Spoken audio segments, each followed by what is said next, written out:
कुर्सी की गर्छ कुर्सी त लोक गर्नु एक व्यवहार छ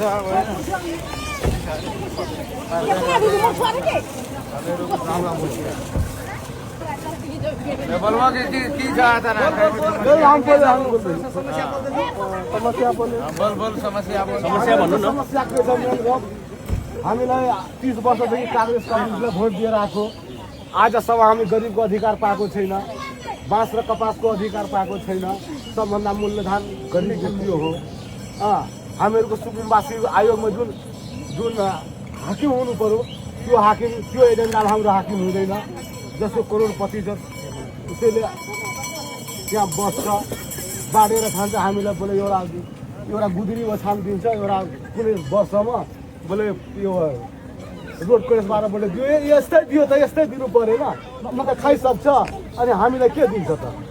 त्यही च्यारे फाटेको कहिले कुहेको कपडाहरू दिन्छ त म के भन्छु हामीले धेरै इन्तजार गरेको थियौँ आज दम ठिकै भेट गर्नु हो हामीलाई खुसी लाग्यो हामीलाई यति खुसी छु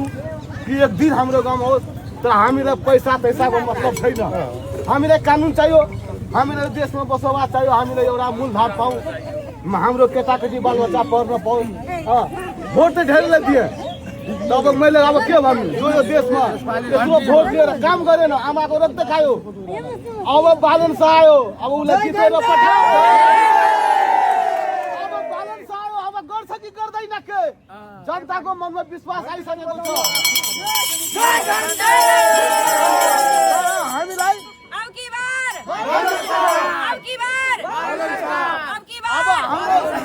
हाम्रो बालबच्चा पढ्न पाएको छैन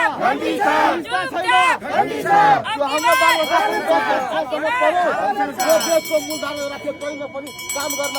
एउटा बटम दबाउन पनि पढे लेखेको चाहियो अब जस्तो विराटनगरमा जुट मिल थियो बोले 10 क्लास पढ्यो